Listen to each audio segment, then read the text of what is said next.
سوال: حکمت کیا ہے اور کیسے حاصل ہوتی ہے؟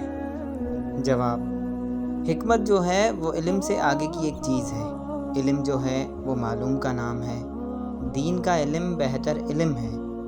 وہ جو فرمایا گیا کہ علم حاصل کرو چاہے چین جانا پڑے، جو علم حضور پاک صلی اللہ علیہ وآلہ وسلم کے در تک پہنچے، وہی اصل علم ہے۔ تو علم کے آگے حکمت ہے۔ قرآن پاک میں ہے کہ یتلو علیہم آیاتہم ویزکیہم ویعلمہم الکتاب والحکمہ۔ نمبر 1 یہ کہ تزکیہ ہو جائے اس آدمی کا۔ تزکیہ کا مطلب کیا ہے؟ کہ انسان لالچ اور خوف سے آزاد ہو جائے، یعنی دنیاوی لالچ اور خوف سے۔ نہ امیر ہونا چاہے اور نہ غریب ہونے کا ڈر ہو۔ آپ یہ کہیں کہ نہ امیر ہونے کی دعا کریں گے اور نہ غریب ہونے کا ڈر کریں گے، تیسرے دن آپ اپنی دعا توڑ بیٹھیں گے اور امیر ہونے کی خواہش کریں گے۔ تزکیہ کا مطلب یہ ہے کہ کسی کو نقصان پہنچانے کی صلاحیت ختم ہو جائے، انسان دنیا میں آرام سے رہے، پاکیزگی میں رہے، مصفا قلب ہو جائے، دل میں بغض نہ ہو، اناج نہ ہو، لالچ نہ ہو۔ مقصد یہ کہ اگر دل کے اندر یہ سب آ گیا تو وہ تو پاگل ہو گیا، مر گیا، فنا فی السقر ہو گیا، تباہ ہو گیا، برباد ہو گیا۔ جس کے خیالات ایسے ناپاک ہوں، ناپاک عزائم، ناپاک ارادے، ناپاک خواب ہوں، تو وہ برباد ہو گیا۔ تو اس کا تزکیہ ہونا چاہیے، پھر اس کو کتاب اللہ کا علم ہو، اور پھر اس کے بعد کیا ہوگا؟ حکمت ہوگی۔ تو تزکیہ نفس ہو اور قرآن کا پورا علم ہو اور وہ تلاوت سے آشنا ہو۔ ہر شے تلاوت کر رہی ہے، تسبیح بیان کرتی ہے۔ کائنات میں جو چیز بھی ہے، کس کی تسبیح بیان کر رہی ہے؟ اللہ کی۔ اس تسبیح کا آپ کو پتہ ہو کہ کیا کر رہی ہے۔ رات کا سناٹا ہے لیکن رات تلاوت کر رہی ہے، سبحان اللہ۔ رات بول رہی ہے، سبحان اللہ، سبحان اللہ۔ رات کے سناٹے بول رہے ہیں، یعنی کہ ہر چیز تلاوت کر رہی ہے۔ درخت و شجر، حجر و حوش، طیور یعنی وحشی پرندے، جانور، سناٹے، ویرانیاں، آوازیں، ہر شے بول رہی ہے۔ کیا بول رہی ہے؟ تسبیح بیان کر رہی ہے۔ اپنا، بیگانہ، خواہش، اقارب، سب لوگ۔ یہ واقعہ ہو رہا ہے کہ تلاوت کو سنیں۔ آگے کیا ہے؟ یتلو علیہم آیاتنا، کہ اللہ کی نشانیاں بول رہی ہیں۔ صرف یہ بات دیکھو کہ اگر جنگل میں آپ جا رہے ہو اور دور سے دھواں اٹھ رہا ہے تو یہ نشانی ہے کہ آگ جلائی ہوگی کسی نے، کوئی مسافر بیٹھا ہوگا، کیا پتہ کیا ہو۔ بہرحال یہ نشاندہی ہے۔ رات کو اندھیرے میں دور سے چراغ روشن ہو تو پتہ چلتا ہے کہ اس میں آبادی کے امکانات ہیں، ورنہ جنگل میں کون چراغ جلائے گا؟ یا کسی درویش کی قبر ہے جو کہ خود ہی روشن ہے۔ تو یہ نشانیاں ہیں۔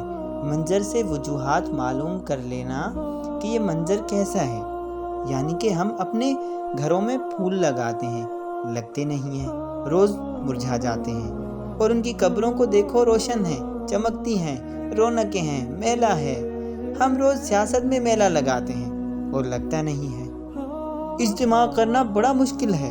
کبھی کسی کو کہتے ہیں کہ کبھی پی آر او کو کہتے ہیں کہ یار جلسہ کرا دو، وہ کہتا ہے کہ آج کل جلسہ بڑے خرچے کی بات ہے، 10 لاکھ میں چھوٹا سا جلسہ ہوتا ہے، کارنر میٹنگ۔ ایک آدمی کا میں نے بل پڑھا، اسٹیج کے 3.5 لاکھ اور اسٹیج بنائی 7.5 لاکھ کی۔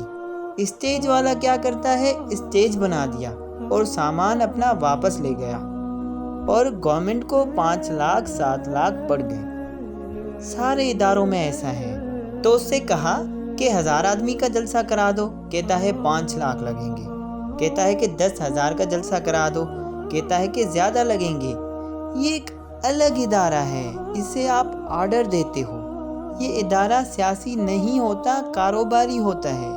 کیا آرڈر دیتے ہو؟ کہ 1 لاکھ کا جلسہ کرنا ہے، موچی گیٹ میں، بس سارا انتظار تیرے ذمہ ہے۔ کہتا ہے کہ تم 50 لاکھ جمع کرا دو، اور پھر وہ لوگوں کو کہتا ہے کہ آؤ، اور پھر سب کو ملا کے میلہ کر دیا۔ اور ادھر چاہے کوئی درویش ہو نہ ہو، فقیر نہیں ہے، ویسے ہی میلہ لگانا ہے تو وہ ہو جائے گا۔ ڈھول والے کو لے آئے گا، طبلے والے کو لے آئے گا، گانے والے کو لے آئے گا، سب کو لے آئے گا، پھر جو نتیجہ نکلے ہر شے کا ایک ادارہ ہے۔ یہ ہے اسپیسیفائڈ چیزیں، لیکن ان سب کے علاوہ جو نشانیاں ہیں، اگر کہیں روشنی ہو یا میلہ لگا ہوا ہو تو یہ اور بات ہے۔ یہ جو لوگ عام جلسہ کرتے ہیں وہ ہزاروں لاکھوں روپے لگاتے ہیں مگر نہیں ہوتا، اور فقیروں کے ہاں بڑے جلسے ہوئے ہوتے ہیں۔ ایک آدمی اگر کہتا ہے کہ داتا صاحب جانا ہے، لیکن جس دن تنہائی ہو تو یہ جانا ہی نہیں چاہتا، یہ کیسے جائے گا؟ داتا صاحب تنہائی کدھر سے آئے گی؟ تنہائی تو کوئی کرنے نہیں دے گا ان کو، لہٰذا وہ تنہا نہیں ہوتے، اور دوسری طرف ادھر کوئی بندہ اکٹھا نہیں ہوتا۔ تو یہ اللہ والوں کے واقعات ہیں، نشانیاں ہیں۔ نشانیاں حاصل ہو جائیں، تلاوتیں حاصل ہو جائیں تو پھر سارا علم حاصل ہو جائے گا۔ پھر اس کے بعد اگر دانائی ملے تو وہ حکمت ہوتی ہے۔ دانائی کا معنی ماہیت اشیاء جاننے کے بعد، حقیقت اشیاء سے آشنا ہو کر سارے واقعات جاننے کے بعد پھر تم دیکھو کہ رضا الہی کہاں سے شروع ہوتی ہے۔ جہاں سے رضا الہی شروع ہوتی ہے وہاں سے وزڈم شروع ہوتی ہے۔ دانائی میں، وزڈم میں، حکمت میں سارا دنیاوی علم ختم ہو جاتا ہے، تو ساری چیز الٹ گئی۔ یعنی کہ انسان دعا کرتا ہے اپنی دنیا کو آباد کرنے کی، اور جب وہ دانائی میں جاتا ہے یا رضا میں جاتا ہے تو ہر شے اڑ جاتی ہے۔ بچوں کی جان بچانا، بچے قربان کرنا۔ وَاسْتَعِینُوا بِالصَّبْرِ وَالصَّلَاةِ، اللہ سے مدد مانگو صبر اور نماز کے ساتھ۔ حکمت کی بات ہے، خالی نماز کی بات نہیں ہو رہی بلکہ یہ صبر کے ساتھ ہو۔ اب یہ الگ بات ہو گئی، خالی یہ نہیں کہ نماز پڑھ کے آئے گا مسجد کی اذان دے کر، بلکہ صبر والی صلاۃ ہو۔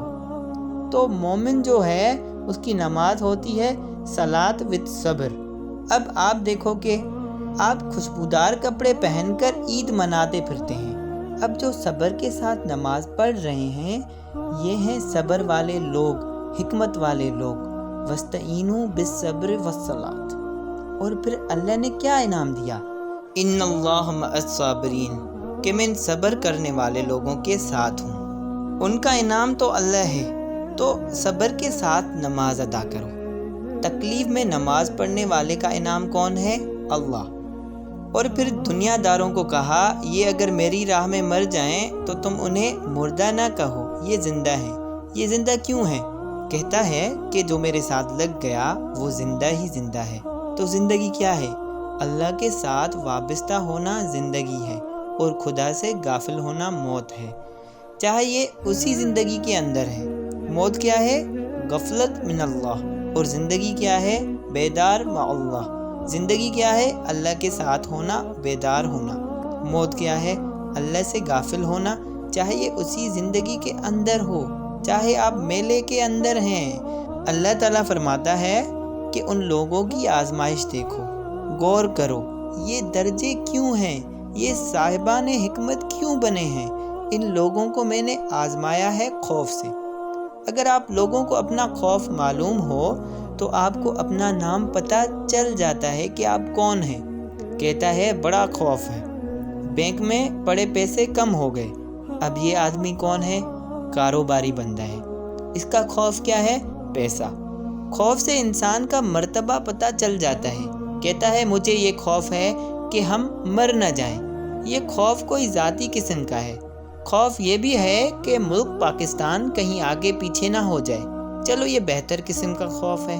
یہ بندہ بہتر ہے، ذاتی کی بجائے ملی طور پر بات کر رہا ہے، اس کا خوف بہتر خوف ہے، ذاتی خوف سے باہر نکل گیا ہے۔ ایک آدمی کہتا ہے کہ مجھے خوف ہے کہ اسلام نہ مٹ جائے۔ اب یہ جو ہے یہ اسلام کا محافظ ہے۔ کربلا میں اگر آپ دیکھو تو خوف اس بات کا تھا کہ کہیں کوئی ظالم بادشاہ مسلمانوں کے نام پر نہ آ جائے، لہٰذا وہاں اسٹینڈ لینا ضروری تھا۔ تو خوف کے مقام سے صاحب مقام پہچانا جاتا ہے۔ خوف کے درجے کیا ہیں؟ الجوع، بھوک۔ اب بڑے آدمی کو کیا بھوک لگنی ہے اور کیا پیاس لگنی ہے؟ تو پیاس سے بچہ اگر آواز دے تو پھر پتہ چلتا ہے کہ پیاس کیا ہے۔ تو خوف، بھوک اور پیاس، یہ واقعہ اس مقام کی طرف لے جا رہا ہے۔ خوف بھی بلند اور بھوک بھی بلند، باقیوں سے نرالی ہے۔ جو ہر طرف کی بھوک، ملنے کی بھوک، جانے والوں کی بھوک، گزرنے والوں کی بھوک، حادثے میں شہید ہونے والوں کی بھوک۔ تو بھوک بھی بلند، خوف بھی بلند اور شوق بھی بلند۔ سارا مال بھی گیا، ماضی کا جمع کیا ہوا اور حال کا جمع کیا ہوا، یعنی کہ اگر وطن سے بے وطنی ہو جائے تو مال تو گیا۔ ایک آدمی جو ہمارے ہاں خانقاہ کا مجاور ہوتا ہے، آپ اس کو بھی تھوڑا سا پیش کر دیتے ہیں۔ اب آپ دیکھو کہ اللہ کے گھر میں شوق سے رہنے والے، اللہ کے محبوب صلی اللہ علیہ وآلہ وسلم کے آستانے کے مالک، اگر ان کو کربلا کی دھوپ میں دن اور رات آ جائے تو بے بسی تو یہ ہے۔ کہاں سے آیا تھا وہ انسان، یعنی جس کے رہنے کا آستانہ اور مقام حضور پاک صلی اللہ علیہ وآلہ وسلم کا آستانہ ہو۔ مالک ہیں آستانے کے اور اللہ کے آستانے کے بھی مالک ہیں، دونوں کے مالک ہیں۔ ان کو وہاں سے نکال کر اس بے وطنی کے سفر میں لے آئے، اس لمبی مسافرت میں آ گئے، تو پھر پتہ چلتا ہے کہ مقام کیا ہے۔ بات سمجھ آئی؟ بھوک، مال کا نقصان اور جان۔ اب دیکھو کہ جان بھی کیسی کیسی قربان ہوئی، بڑے سے بڑے اور چھوٹے سے چھوٹی جان جا رہی ہے۔ والثمرات، محفوظ کیا ہوا پھل، پکا ہوا پھل، یعنی کہ جو پھل پکا ہوا ہے اس کا قبل از وقت، بے وقت ضائع ہو جانا۔ اللہ کیا کہتا ہے؟ میں نے آزمایا، آزماؤں گا۔ اب یہاں پر کیا ہے؟ یہ اللہ آزما رہا ہے۔ اگر کوئی انسان آزمائے تو کیا کریں گے؟ فائٹ کریں گے۔ اب پتہ لگ گیا کہ یہ تو اللہ کر رہا ہے۔ وبشر الصابرین، اور صبر کرنے والے کیا ہیں؟ اذا اصابتہم مصیبت، جب ان پر کوئی مصیبت آتی ہے تو کیا کہتے ہیں؟ انا للہ و انا الیہ راجعون، ہم اللہ کی طرف سے آئے ہیں اور ادھر ہی جانا ہے۔ ہمارا دنیا میں ہے ہی کیا؟ اصلی مسافرت یہاں سے شروع ہوتی ہے کہ ہم ادھر سے آئے ہیں، ادھر ہی جانا ہے۔ یہاں ہمارا ہے ہی کیا؟ یعنی اس نے بھیجا سفر پر اور اس نے بلا لیا سفر سے۔ ہمارا ہے ہی کیا؟ یہ ہمارا کیا ہے سے کیا مراد ہے کہ اپنے تعلقات سے لا تعلق ہو گئے۔ کہتا ہے کہ آپ کا بیٹا گیا، کہتا ہے کہ اس نے بھیجا تھا۔ بیٹا ادھر ہے تو میں بھی ادھر، اس نے بلا لیا ہے تو جا رہے ہیں۔ یہ نہیں کہتا کہ چھوڑ کے جا رہا ہوں، کہتا ہے بلانے والوں کے پاس جا رہا ہوں، بھیجنے والے کے پاس جا رہا ہوں۔ چھوڑنا تو تب ہے جب تم مال کے مالک ہو۔ گویا کہ مال کا مالک ہونے کا احساس بھی یہاں رہ گیا۔ ایسے لوگوں پر اللہ کی طرف سے سلام ہے، اور یہ لوگ ہدایت یافتہ لوگ ہیں۔ ادھر سے ہدایت کب ہوگی اور یہ حکمت کہاں سے ملے گی؟ حکمت کربلا سے ملے گی۔ اگر کربلا کا ہیڈ کہا جائے علی علیہ السلام کو تو حکمت علی علیہ السلام سے ملے گی، اور اگر علی علیہ السلام کو نبی صلی اللہ علیہ وآلہ وسلم کے علم کا دروازہ کہا جائے تو پھر کہاں سے ملے گی؟ نبی صلی اللہ علیہ وآلہ وسلم کی حکمت علی علیہ السلام کے ذریعے۔ تفسیر کہاں ہے؟ کربلا کے ذریعے۔ اور آج کل تو صرف سوالات ہی سوالات ہیں، بس ایسے ہی باتیں ہیں، تو وزڈم وہاں سے ملے گی۔ اور وزڈم کا یہ طریقہ ہے۔